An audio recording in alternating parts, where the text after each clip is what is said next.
ইতিহাস মহাকাব্যিক ইতিহাস পাকিস্তানের অহংকার চূর্ণ বিচূর্ণ করে সিলেটে নতুন এক রূপকথা লিখল বাংলাদেশ। টান টান উত্তেজনা আর হাড্ডাহাড্ডির লড়াইয়ের পর পাকিস্তানকে ৭৮ রানে হারিয়ে ঘরের মাঠে প্রথমবারের মতো টেস্ট সিরিজে হোয়াইট ওয়াশ করল টাইগাররা। কিভাবে এলো এই অবিশ্বাস্য জয়? আজ বুধবার টেস্ট ক্রিকেটে বাংলাদেশের অন্যতম সেরা এক অধ্যায়ের সাক্ষী হয়ে থাকলো সিলেট আন্তর্জাতিক ক্রিকেট স্টেডিয়াম। ম্যাচের শেষ দিনে জয়ের জন্য পাকিস্তানের দরকার ছিল ১২১ রান আর বাংলাদেশের দরকার ছিল মাত্র ৩টি উইকেট। তবে দিনের শুরুতেই তৈরি হয়েছিল চরম নাটকীয়তা।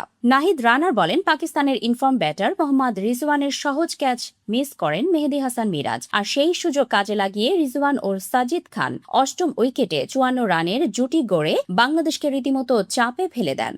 এক পর্যায়ে মনে হচ্ছিল ম্যাচটি হয়তো বাংলাদেশের হাত থেকেই ফসকে যাবে। ঠিক যখন পাকিস্তানের ফেরার সম্ভাবনা উজ্জ্বল ছিল, তখনই বাংলাদেশের ত্রাতা হয়ে আবির্ভূত হন অভিজ্ঞ বাঁহাতি স্পিনার তাইজুল ইসলাম। ৯৬তম ওভারে তাইজুলের করা ঘূর্ণি বলটি ড্রাইভ করতে গিয়ে স্লিপে শান্তর হাতে ক্যাচ দেন ২৮ রান করা সাজিদ খান। ভেঙে যায় পাকিস্তানের জয়ের স্বপ্নবোনা সেই জুটি। পরের ওভারেই আঘাত হানেন শরীফুল ইসলাম। দুর্দান্ত খেলতে থাকা মোহাম্মদ রিজওয়ানকে ৯৪ রানে থামিয়ে গালিতে ক্যাচ লুফে নেন মিরাজ। সেঞ্চুরি থেকে মাত্র ৬ রান দূরে থেকে রিজওয়ান বিদায় নিলে পাকিস্তানের সব প্রতিরোধ ভেঙে যায়। শেষ পর্যন্ত খুররাম শাহজাদকে আউট করে পাকিস্তানকে ৩৫৮ রানে অল আউট করে দেয় বাংলাদেশ।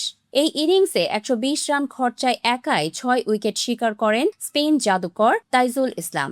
২ ইনিংস মিলিয়ে তার ঝুলিতে গেছে মোট ৯টি উইকেট। ম্যাচের দিকে তাকালে দেখা যায়, প্রথম ইনিংসে লিটন দাসের দুর্দান্ত সেঞ্চুরিতে বাংলাদেশ ২৭৮ রান তোলে। জবাবে পাকিস্তান অল আউট হয় ২৩২ রানে। ৪৬ রানে লিড নিয়ে দ্বিতীয় ইনিংসে ৩৯০ রানের পাহাড় গড়ে বাংলাদেশ এবং পাকিস্তানের সামনে লক্ষ্য দাঁড়ায় ৪৩৭ রান। এর আগে ২০২৪ সালে পাকিস্তানের মাটিতে বাবর আজমদের ধবল ধোলাই করেছিল টাইগাররা। আর এবার ২০২৬-এ নিজেদের ঘরের মাঠে প্রথমবারের মতো পাকিস্তানকে টেস্ট সিরিজে হোয়াইট ওয়াশ করার অবিস্মরণীয় রেকর্ড গড়ল বাংলাদেশ।